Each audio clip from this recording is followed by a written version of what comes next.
Alright, here is the problem we're going to try to correct today. This is a fuel gauge on a 91 Ford Ranger, standard cab but extended bed, and it has a 4.0 liter engine in it.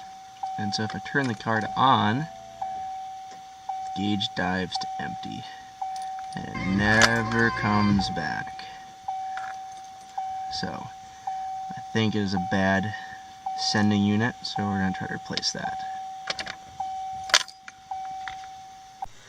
Alright, so first thing, you remove the bed, you need to do is you need to get a T55 Torx wrench. This is a T55 got from AutoZone. I think it was $4, maybe $5, and those fit into your bed bolts. If you don't have one of these, it's not really possible to remove the bed. These bolts are usually seized in place, and so I went underneath the car maybe a day or two before and I sprayed all the bolt ends down with some PV blaster. So that really helps getting them loose and getting them out, because usually they're rusted and all nastified in place. So break them loose, use a breaker bar. I had a wrench that extended out, so they're a pain. And then once you're finished with the job, you just lower it back down and tighten it back up. So from online forums, most people say to take the bed off, but what I found works a lot better is here's the last two bolts. Leave these ones in and just screw them in just ever slightly, 1 or 2 turns, and all these ones are taken out. That one is loose, and so are the ones up there. And so you may just pivot it on these last 2 bolts, and you have a lot of room. I have a little bit of room left in that bumper here, but as you can see, it gives me a ton of room to work with.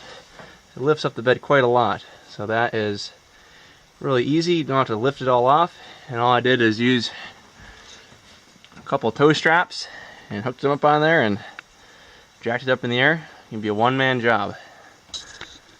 And today we're working on replacing the filler neck, which is busted, and the fuel level sensor that's in here. And I may as well just replace the entire fuel pump assembly since they're all one unit anyways. So to start things off, you first need to remove your filler neck. There's 3 bolts that hold it in place, and they're about a 7mm bolt. So pull that out before you jack your bed up. And then next what I'm going to do, I'm going to use an air compressor. And I'm going to get in here, I'm going to get all this crap out of here before I take apart the top of the fuel tank. Alright, so now we have the top of the fuel tank exposed and cleaned. And so next what we're going to do is we're going to pull off these little clips right here. And to do that, you just pinch them in, and they should come right out. Easier said than done. Need 2 hands. Alright, now I've got the clips pulled off. There's these little tiny little clip things here. And push down on one and pull them through. And that takes off both of these little clips. The black one goes on this guy, and there's a gray one here that goes on this guy here. So next we're going to pull the clips on here, and we're going to pull this electrode piece off, and then we're going to tap and open up the top of the fuel tank. And these fuel tanks, more often than not, need a little persuasion to open. So take a screwdriver and you get it there in one of those grooves, and you take your hand and you hit it. And it'll slowly move open. So you hit it here and get it to move. There. So the whole thing should move. The top, the case, everything should start twisting around. Alright, I've got the fuel pump out now. I just unscrewed this piece, and then the fuel pump lid sits right on top like this. Take a look at it real quick. So you got your float, your pump, and this is your sending unit right here, which I think is bad. And here's your gasket and the plug and everything. And another thing could happen is sometimes these things get full of fuel. So let's take this thing off and take a look. And I'm not sure you can hear this, but this thing is full of fuel. So this thing is sinking. So that's why your gasket isn't working. This thing is sinking like a rock, which is why the fuel gauge is sitting at empty all the time, because it's sitting at the bottom of the tank. So unfortunately I don't think they make replacements for these, so I have a new fuel pump that'll go in there and we'll put that in real quick. Alright, so getting back in here. I got the new fuel pump sitting in there. I haven't tightened down this gasket yet. But there's a gasket that goes on the inside of the fuel pump that sits right inside the housing. And so now, take the screwdriver and we'll tighten this thing down as tight as we can get it. And make sure that you can twist these things later, but make sure this whole groove right here lines up with this piece right there. There's another groove right here, lines up with that one. And this has a huge groove in the backside here that lines up with the plug. There's some nice, delicious dielectric grease in there. So now what I'm going to do is I'm going to take my hand, I'm going to tap these rings and tighten this piece down so it's nice and tight. And then the kit came with new clips for it. So you have, well, this one used to be clear, and that one used to be black. And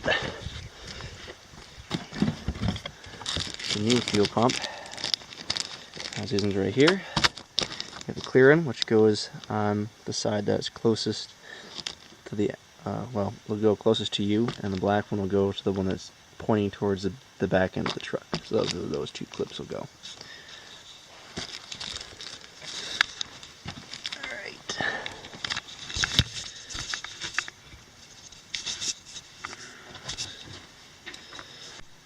Alright, so like I said, the clear plug goes in the back one here. It's facing towards me on the driver's side.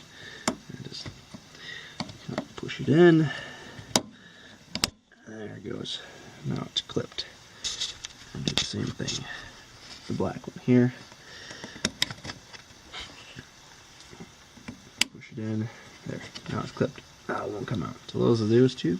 Sitting ready to go. I just have to deal with this guy right here. So then they clean out the plug. So I'll clean the plug out and clip it in place. There's 3 clips that hold it in place. There's one right here, one right there, and right there. So just make sure that they seat in there real well, and it should be fine.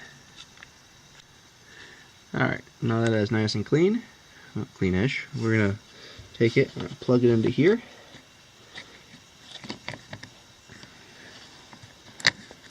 It should sit right down there like that. Just plug it into place. There we go. Now it's nice and tight. This is all nice and tight. And we're ready to rock. There it is. There's your new fuel pump installed. Now what we're going to do is replace the fuel filler neck. So here's the new fuel filler. Nice, squishy, soft rubber here. I'm going to replace the old one. It's right here, which is really old, really brittle. So it's seen its better days. What happens is the inside hole here doesn't connect with the outside, and so when you fill with gas, it doesn't fill very fast at all. So there's an inner and an outer tube, as you can see here. And on the top end, this piece connecting in here, the inner tube is all ripped up and doesn't connect anymore. So if I open this thing up, there'd be another cable tie just like this with a tube just like this, but it's small and it sits like that inside the gas filler, and it sits and it hugs the inside hole here. So the gas goes down the inside tube and out here, and air comes back up to the big hole and out of these little breathing vents that are in the side here. And that is how you fill a gas tank up really fast. And this one, that inside hole and outside hole are all cut together. So gasoline tries to float on everything, and it gets built up and bubbles up, and it takes forever to fill. So what we're gonna do, take a nice little shorty screwdriver here. I'll start working on taking off the bolt here. Looks like I'll need 2 hands for this too. It's a little rusted on place. It's been sitting on there for 23 years, so naturally it's a little rusted. So what I ended up doing here is taking a 5/16 wrench, which was too stiff to move. And now I'm going to take it off the 5/16 wrench. And that should loosen it up and allow me to take off the filler neck. That's definitely only tight. Definitely old. Let's see if I can tear this thing off. Alright, give her a gander here. Alright, here I've loosened up the bolt here. The thing is just falling out, so that's how rusty that thing was. So now I'll take off the cable tie here, and we'll twist on this thing a little bit. There it goes. It pops right out. So there again is a view into your gas tank. You can see the fuel pump inside there. Alright.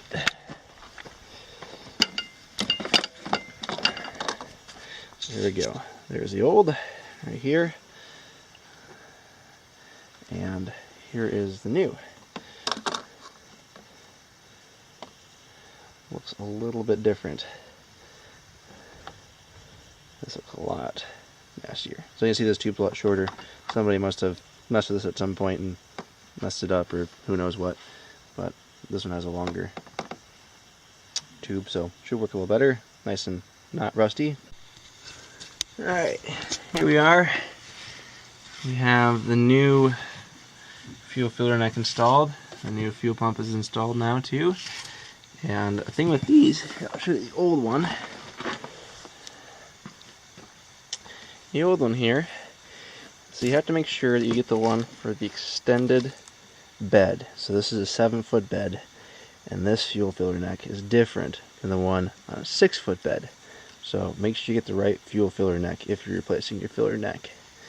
If you don't get the right one, it's not going to line up right, and you have to modify it or cut it down or find a new one. So, alright, so now next what I have to do is all that is installed. So I'm going to drop the bed now, so I'm going to take these straps and I'm going to lower the bed down. And before I do that though, I'm going to put a little bit of grease on those two back bolts back there. I can get to them, so I'll grease them up before they go into the frame, so I have a chance of removing them in the future. These ones are pretty much on their own. I'll put a little grease, I guess, in down on the threadings in here, but that's about all I can do with those. And yeah, so there you go, a new fuel pump and a new fuel filler neck. And as you can see, the gas gauge is happily sitting at just over half a tank. So it solved the problem. It was that fuel soaked float was the problem there. Alright, you got one last thing to do, and that is attach the fuel filler neck. So this little guy comes out of here. Now we're going to attach the bolts. There is a little cable tie under here, and I'm going to loosen that up. I'm going to twist this thing so that's in the right spot. That way I don't torque it out of the way. And then I'll tighten it down, and we'll be good to go. I already got the truck bed lowered, so now it's sitting back where it's supposed to be. And I have to go inside and tighten down those T55 bolts down in there, and then we should be good to go. That's all it needs to be done with.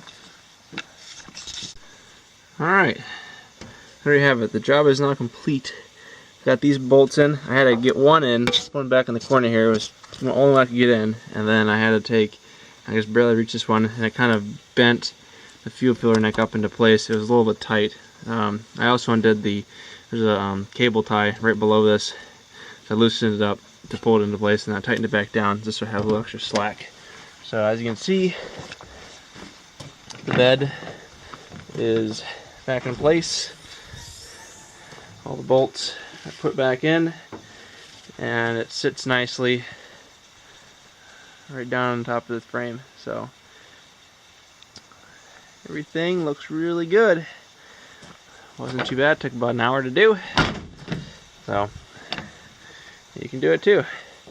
But yeah, don't worry about lifting the bed off. Just take it and lift it just up, kind of like a dump truck, and it'll work a whole lot easier. You don't have a whole bunch of people and don't have to worry about fiddle farting with it and putting it in the right spot again.